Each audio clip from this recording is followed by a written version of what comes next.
especially against some of those smaller lineups? I just played. I didn't really realize how small they were until we got on the court. Um, but yeah, I just went out there and played. I finally competed.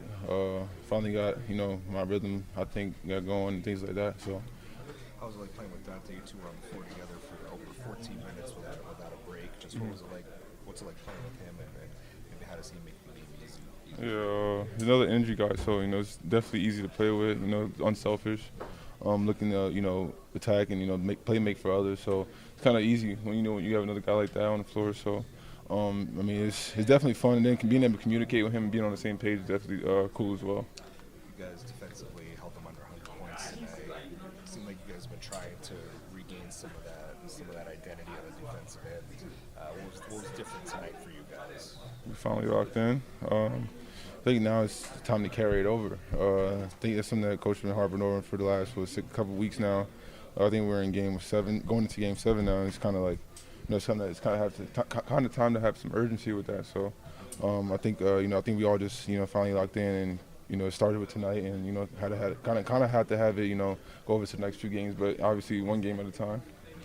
Do you think was it just kind of urgency earlier in the season that was missing, or anything else that you could put your finger on that just kind of wasn't quite there? I mean, obviously, a couple new guys, so trying to get them, settled and everything. But I think, once we, all of us, all five on the court, just lock in and defend, I think, and then finish the play with a rebound, I think, it looks pretty good. Obviously, it's good for us and, our identity. So I think with the urgency, I think just, buckling down, understanding, it's time to defend. What got your rhythm going? Honestly, I don't know. I ain't gonna lie. It just finally came. I'm obviously, it's a good game. But now it's kind of showed that I've taken it to the next level, and whether it's defending, rebounding, scoring, pick and roll, passing, playmaking, just kind of things like that. I think it's just time to show that I've put the work in and being able to go into the next level. So. Is that next level just consistency? Yeah. Is that the biggest 100%. thing? Yep. And like I said, it starts with tonight, and now it's just not saying that I play bad, but not enough for my standard. So and our team standard. So I think just taking that onus and that accountability. Now, when Ant only puts up 11 shots and you still win a game by 20 plus, could have been 30. Or just what does that say about just kind of the balance that this team really just has to win a game like that? Yeah. When it only takes 11 shots. Like we said before, like we got a lot of depth. So 1 to 15 can play, even the younger guys. So I think no matter who gets the shot, no matter who attacks the rim, whatever the case may be, I think everybody can play, make, score, and be dominant and effective in the game. So that just says a lot it speaks for itself. So. I know you and Jaden are pretty close. To see him finally have that first bucket in the third quarter, what was that like? And then he got really on a good roll once he got that first one out of the way. What did you see from him, kind of finally getting a little bit of confidence there? Yeah, it was one of those moments for him, man. I think he's been in the league long enough to know that you have those type of moments and those type of games and those starts and stuff like that. So I don't think it really affected him. Obviously, he got going eventually, but it's good to see him being able to get out of that slump. Just shows the growth and that he's been having in the past 5 years. You got out there for a couple minutes with Rob.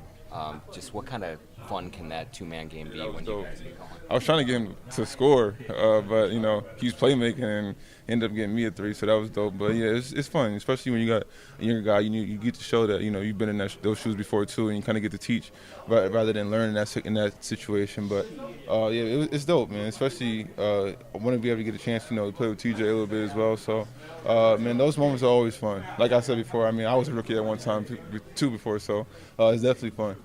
How was it playing with Dante? Playing in the lineup with him as well, just playing alongside him.